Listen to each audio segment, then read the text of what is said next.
Welcome back to the Unfiltered 20s. Where we talk about life's challenges, joys and experiences of being in your 20s.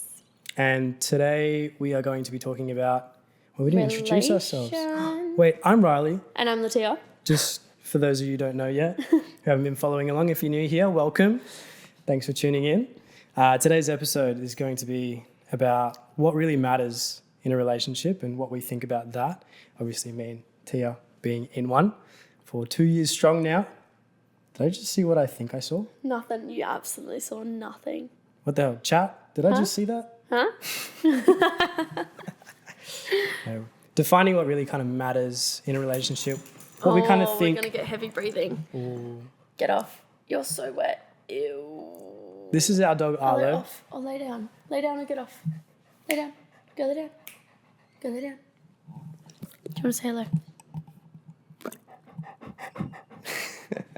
Get off. All right. You stinky breath. He is so stinky. He's stinky as a hole. Get off. Oh, All my right, I think we're just going to leave him. All right. He can just lay there for now. Yeah, we want to talk about what really matters, what's important, what we think is kind of overrated, what it truly means to kind of be in a relationship, whether that's a friendship or romantic relationship. We want to dive into that today. Perfect. Yeah. What does a relationship, or what matters in a relationship for you? Definitely dedication. Like dedication to making it work, dedication to seeing it grow, dedication to building trust and building relationship as a whole. That's definitely something really big for me. Because if I were to say like how I feel love is definitely quality time and probably acts of service. And both of those things are kind of shown with like actions instead of words. So that's like a big thing for me, is just like how people act towards me is the communication that I take most importantly. Do you think I do enough actions or enough good actions to make that feel justified? Yes, absolutely. Yeah. The quality time, sometimes like we have to juggle, but that's obviously just life within your 20s for anyone, probably life within any point for anyone, but especially doing that transition into full-time work and coming off of study, like our timetables independently changed, and we sort of had to take a step back and relook at like what quality time is going to look like in a week for us. And that's what works for us. So we spend 2 days a week of just like, it's called dedicated tier time. Because Yeah, I had to ask for it. We've had to ask for it. I live such a busy schedule, and I am in the process of like really refining like my schedule and my time management. Finding a good balance. Yeah. So we've given that, you know, what do we call it? Dedicated time. We called it tier time. That's right. She loves it. So that's how we sort of handle that one. And then the acts of service, like you do heaps for me in that sense. Like I'll get my coffee made in the morning. What? Yeah. I was just turning you up a little bit. Oh, cool. I get my coffee made in the morning, most mornings, you know, the dish will be done or whatever, like my water bottle gets filled, things like that. But things like that are the things that make me feel loved and like cared for and appreciated. Do you want to show everyone how... This is how I ask for water when my water bottle's empty. I go, Riley, it's empty. It's currently not empty right now, so done a good job. I don't think I filled the last time. And then I just like slightly cry about it for a minute, and he'll come in all huffy and puffy and like rip it out of my hand. Go and fill it up. I feel like there's lots of people out there that can resonate with the just the shake. and like every time I'm about to get into bed, shake. I slowly get into bed and like I look at her, give her the eyes, like, is there anything you need? And the shake I starts. get into the bed, and I end up in the bed, and then the shake starts. Oh. You couldn't just tell me when I'm up? What makes you feel loved, or what do you find important in a relationship? I think I'm quite similar. I think that's why we work. I think the actions mean a lot to me. Yeah. And it's just the little things. Like the little things really do add up for me. Like doing the laundry without having to be asked. Like showing up, just listening. You know? Yeah. I think that falls in a bit of a grey area, the listening side of things. But just the little things adding up, that you're putting me in priority and you're making me feel like listened to and appreciated. Yeah, that's definitely a huge as much as one. I ask for. Yeah, that's big in any romantic relationship. I feel like the word priority, that's massive. All anyone wants when they get into a relationship is to feel like a priority. And if you're not, that's just going to keep snowballing into so many other issues because you're going to start looking for the negatives instead of the positives. Like as soon as you don't feel like a priority in your significant other's life, I think that's such a dangerous zone to be in.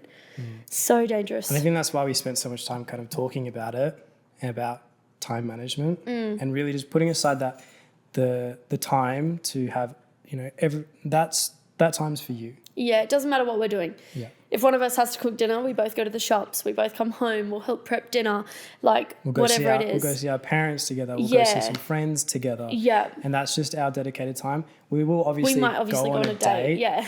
We love going on a date. Like that also gets That thrown also in there. does get done. We don't always spend it with other people, but that time is like for us. Yeah. And it's quality time. And we're really trying to fine tune those hours to make each other feel appreciated during that time, because it is hard to kind of always be in someone else's space.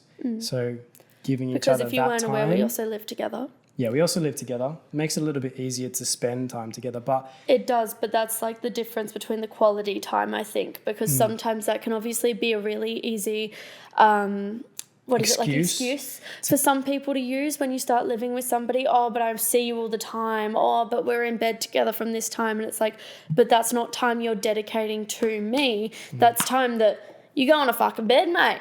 We're in bed because you go on bed.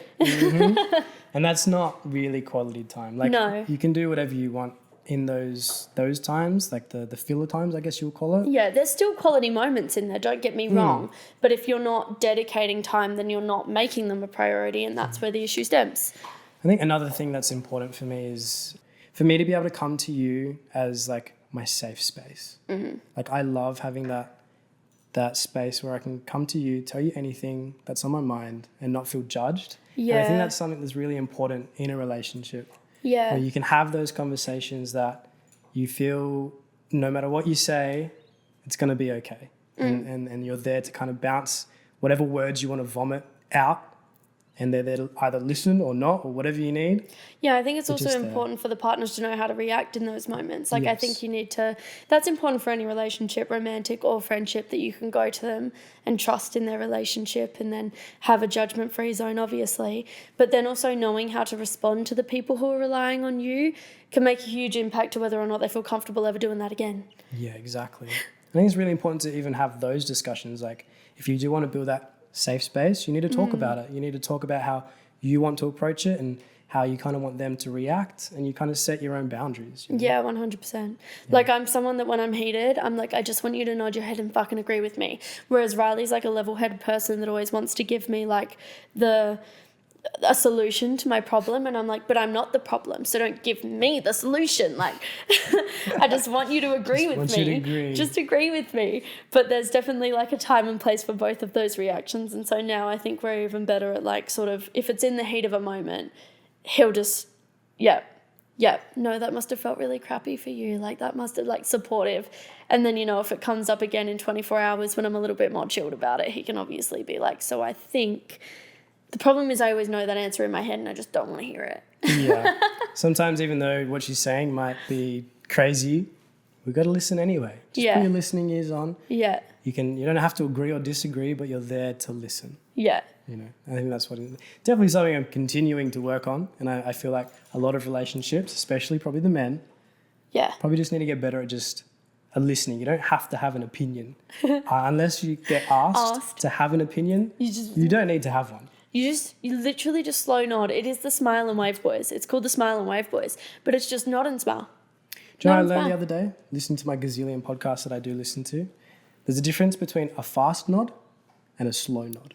Yeah, you were telling me about this. It's like a psychology thing. Yeah, I don't know who realized this, but psychologists, obviously, behavioral psychologists.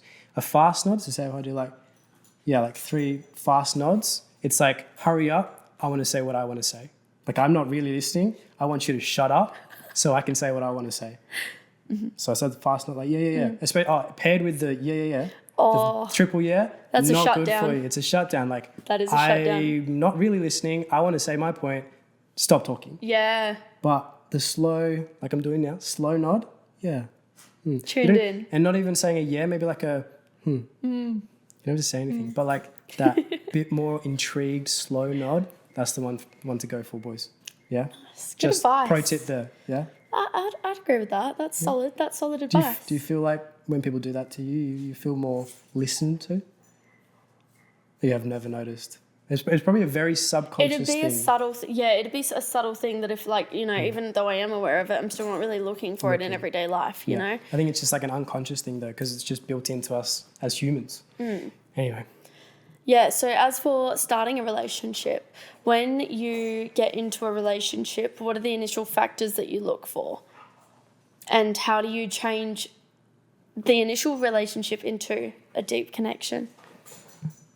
I think that showing up and with intent is very, very important in those initial, especially if you're looking to take someone on seriously and you're looking for something serious, that those first few months or first few weeks, you need to be showing up with intent. Like, you're interested in this person. Yeah, So you need to kind show of them that. keep the communication going, replying to texts or saying yes to dates and actually showing up and not being flaky, not being, not hiding anything, being honest. Communication is key. We do have a single friend, and it's like reminding me of all the things that felt so important at the start that you kind of forget about when you get in a comfortable relationship, I will admit. But like things like just saying to them, hey, I'll be busy for the next couple of hours. I'm just here with the boys. Cool.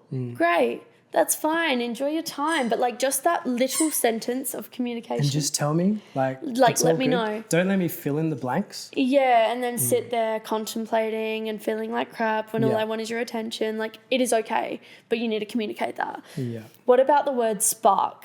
Do you believe in a spark in a relationship? What if it wasn't there?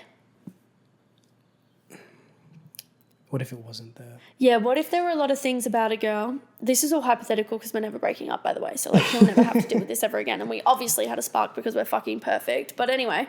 I think that initial phase of chemistry, what I guess you can define as the spark, is 100% important. Everyone's going to hear that. Yeah, oopsies. I think that initial spark definitely is a telltale sign that you're really into someone. But that's that chemical reaction that happens between two people when they're bonding, So that spark you feel is very important because it's that attraction, It's that sexual attraction. It's those initial phases. Yeah. But then I feel like when you get older, you grow this tolerance. Say if you're still single and you've been seeing people for a while and you're kind of used to having that spark with a lot of people, you get better at kind of being like, okay, I know it's there, the attraction's there, but What I am want I gonna something do with serious. it? Yeah. I don't want to jump into it because the spark, let's be honest, a little bit fleeting. It's not always going to be there. It kind of evolves into something different. It's a different kind of spark. It's like I feel loved spark. Yeah. It's not I want to jump on you and, Tear your clothes off. tear your clothes off kind of spark. It's like a I love you so much, I choose you every day kind of spark. Yeah, 100%. What about you? Same thing? Yeah, like I definitely agree that spark to me is genuinely just attraction. It's basically another word for attraction to me. Like people say that, I didn't even feel it emotionally, yada, yada. I'm like, spark to me is literally, do I look at you? Do I think you're attractive? That is it. It's straight up attraction. Yeah. And then for me, like when you start getting those feelings of falling for someone, that's what that is to me. That is emotional connection. And that is like, falling. That is falling. And so like that's a different thing to me almost. I feel like I could fall for someone that I wasn't attracted to or that I didn't have a spark with. And I could probably still grow attraction for that person. In what instance would you do that though? Why would you do that? If like those initial phases... I feel like I'm such a personality person though that not that I didn't have a spark with you, don't worry. It's not like that. I feel like I need a preference. But I feel like you get that spark when you're like the banter's there, you know, the communication is really good. They're showing up. That spark's happening. You know, you Yeah. got See, that that's where I tension's think there. we're different. You're accommodating all of that under spark. Spark to me is just attraction. Just attraction. So like we can have like a connection is what I would call it, where there's banter, where there's I like your goals, I like your morals, I like who you are, but I might not see you as an attractive human being. But if I were in a different situation and I was going on dates, you know, that's something that I'd probably rather work on than an attractive person who was giving me blunt answers and showing me a lack of respect. Yeah, I get you. Like I would obviously rather all things align. That's the perfect situation. But I would rather nurture a relationship with somebody who I feel an emotional connection with than somebody who I had a spark with. That's not the path that I would take just because of that. Interesting. Guess you're never going to have to feel that again, though. Nope. Ever. Never, ever. Do you think it's important for relationships to kind of almost reinvent that spark, though, over time? Like, I don't think we've hit that point yet, but I feel like when you get older, you know, making sure the relationship's intimate might be on the back burner. Do you think it's important to reinvent that wheel or reinvent that spark? Say if it's gone. Look, I mean, if we're being completely open and honest here, start of relationship versus now, there's a very different, it's a different dynamic. I'm going to say the word dynamic and everyone just needs to read in between the lines right now and understand what the fuck I'm saying. Because when you are seeing somebody for the first time and everything is really fun and really fresh and you're probably doing that 3 times a day, that's not going to be long term, it's not. That's just not long term. It's just not something that's going to happen. And so like that does adapt and that does change. And I think it can take a mental toll on people. I know it's taken a mental toll on me before, where you just kind of go, hold on, why? Like, am I now not wanted? Am I now not good enough? Has something changed? Is it me physically? Is it me like blah, blah, blah? Is something shifted? And it's kind of just like being able to, again, have that trust with your partner that you can ask those questions and get the answers that you want or that you need. But it's also, see, that's a tough balancing act, because I think you both need to make each other still feel wanted in that way. 110%, that needs to be an ongoing thing, I hope. And I know that it's a lot of people's issues and it might happen, but I hope that we never have the issue where one of us completely feels unwanted. Yeah. Because that's an awful feeling. It's a terrible feeling, right? And I think it's more common than not, you know? Because 100%. People just haven't built that safe space and they don't feel comfortable approaching that situation. Like, I kind of need this from you and I don't feel like I can approach you for that, you know? Yeah, that'd put your own mental state in a really bad situation, though. So, yeah. 100%. If you were staying in a relationship where you couldn't talk to somebody about something that you need from them, sexual, emotional, physical, whatever, that's going to put yourself in a spiral. Like, those problems don't get any better with you trying to fry that pan on your own. Yeah. You know, it does take 2 to tango. It's a fast way to go to couples therapy, you know? Oh. It's expensive, so just do yeah, it I mean, there's right. definitely, like, I think that journey is a roller coaster, and that is something I learned from the first time when I was feeling those things and had that all come up, is that it does genuinely fluctuate. It does genuinely fluctuate, you know? Even being in a long-term relationship, it can be ups high and downs and lows and highs. And yeah, it all depends on personal lives and environment as well. Holidays will do it for you. Yeah, just go on holiday. Holidays will just do it travel for some you. more. Does for us. But so things true. like that, it is just a roller coaster. And so I don't doubt that further down the track there might be more roller coasters to it.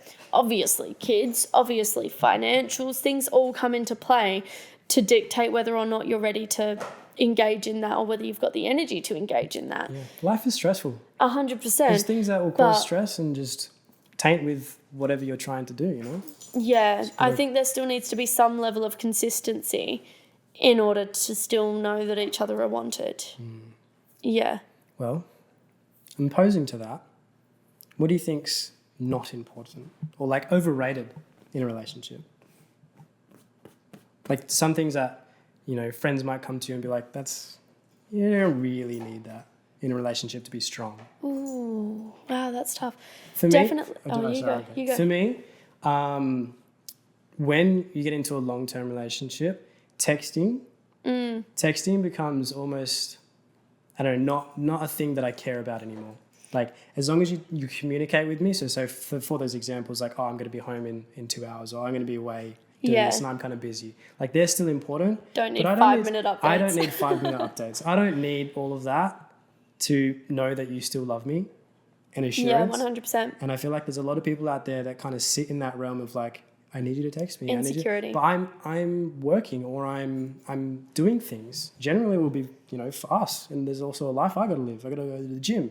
In between sets, I'll go message you. I've got nothing else to do. But I don't need those, constant text messages. And that's something that's become not very important to me. And I still think we are strong. Yeah. We're so very strong. Yeah. The only thing I was going to say is control. Like, I guess in the early days of relationships, you do want to set your boundaries. And obviously, once you guys have established that and you're both comfortable with those walls that are around, like, I don't need to control your actions. I don't need control. I don't need to tell you that you can't have girlfriends. I don't need to tell you that, like, and this is different person to person and based on trauma and experiences, but like, also I've been through some shit, and like, if you're healed from those wounds, like, you don't need to control your next partner when you figure out that your next partner's the right one. Like, I have no doubt in my mind that you could go out on a Friday night with the boys and I would probably not sweat a tear. Yeah. Like, it would not bother me. I would keep living my life. Yeah. And I think that comes from a level of trust. Yeah, and 100%. being comfortable. There is nothing between us that I'm like, I don't know how I feel and about readiness for a relationship as well, because I think if I jumped into this relationship 3 months sooner, it probably would have been a completely different story, and I probably would have wanted a lot more control, and it wouldn't have gone well down the track, type of thing. So you just really need to be self-aware when you're getting into a relationship as well. It's always nice to have an arm around you. Everyone wants that. But whether or not you're ready for it, or that's the best thing, is another question. You just add to that, like, if you're ready for it, if you're comfortable with who you are and know what you want. Yeah. That's a big thing. You can't get into a relationship if you don't know who you are. Like, who are you to give yourself to someone if you don't know who you are? You need your own goals, your own life plan. Obviously, you want to be adaptable, because you're never going to get with somebody and you're both just going to live these separate parallel lives. That's not the way it's going to go. You're not both working independently anymore. But you still need your own drive. You need your own passion, and you need to know that if that doesn't work out 3 months down the track, you've got yourself. Mm-hmm. Yeah. But what about like friendships versus relationships? Okay. What do you see being the biggest differences? Well, obviously, one's romantic. Yeah. One involves a lot of intimacy and a next level trust. But I think the underlying structure of friendship and a relationship is that commitment, is that inconsistency, is you showing up, making sure that they know that you're there. Yeah. And building that safe place, especially if you've got like a strong connection, building that safe place that you can be yourself with somebody else. Yeah. And I think there's the only difference between the relationship and like a friendship, a strong friendship, is that intimacy. Because like, it'd be silly to think that I could only be myself around you. Yeah, you know? 100%. You need to find those people. You need to find those people. And there's definitely people out there you can have those strong bonds with, that you can build that safe place with. Yeah. But you don't have to kiss them. Yeah. Don't have to sleep with them. Yeah. They can just be human with you. Yeah. You just connect. You still have that connection. I definitely agree with the underpinning values being the same. Like, I love my friends. And I tell them that I love them all the time. Boy, girl, I just love you. I love you as a person. But then when it comes to thinking, like, I had to reflect on this the other night, actually, thinking about a relationship versus a friendship. In my mind now, my relationship is building a future together. So it's not that it takes away from the love that I have with my friends, and it's not that they can't have my undivided attention. They all know that if they need me, I'm fucking there in an instant. With or without you, as per their request, I'm there. Like, I'm their girl. And that's never, ever going to change. I think that, like, your social interactions slightly change when you do get into a really serious relationship, because they are such a big part of your life that they do start to be present in a lot more things. And I think that when you're a single friend sitting in a room with 3 other couples, I think that can make people uncomfortable, 110%, which I also understand. But from my perspective, like, a relationship is now something that we're building forward together. And there's never going to be a future point in my life when we are not together in my eyes. And so it's like, you know, that's, yeah, I don't know. So it is different in the term of what I think about. It's not that I plan. I'm not articulating this well. I feel like what we're trying to say is, like, the dynamic changes and evolves from when you're 21. Yeah. You know, you were out partying, or, you know, every weekend you would hang out because there was an event on, not because, like, you made the time to go spend with them. I feel like the stronger relationships are the ones come where through the other side of that. Yeah, they come through the side of it, and are the people that you just genuinely just hang out with, regardless of whether there's an event or not. You hang out with them, you go down to the beach, you come over, we hang out, we just chat, and we just like being in each other's spaces. And it doesn't have to be this third party reason why we're together. And that's where the priorities change. It's because now you're building a life. And the commitment comes in. You're committing to building a life with a partner. There's where your time's going, but it doesn't mean that you're putting your friendships on back burners. No. The change is just like, if when we hang out, it's just not going to look the same as how we used to hang out. Come on, Arlo. On the cord. Off the cord, Arlo. All right, we're good. Yeah. Yeah. No, well, thanks for tuning in. I think that wraps us up. I think that does wrap us up. Thanks for tuning in. What would you rate our relationship on a scale of 1 to 10? 10, 11. Do you think we're better than everybody? No. I think we're better than everything. I think we're pretty cool. But you know I'm not going to say I'm better than everyone. Do you think we're better than everyone? We are better than everyone. Okay, Tia. Okay.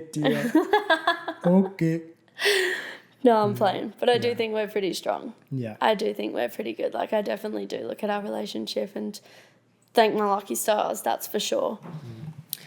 Well, if you're not already, follow us on Instagram and YouTube. We've recently made a TikTok. We've also recently made a TikTok, so give us a follow on there. I'm running the TikTok and I'm not as good with consistency. Yeah. Or media or posting. So but I'm working on it. We get it out weekly regardless. New episodes coming out every week now. Again, pretty consistent with this. So thank you for everyone who's watching so far and watched it and supported us. But yeah, for those of you who are new, thank you again. And yeah, peace and love.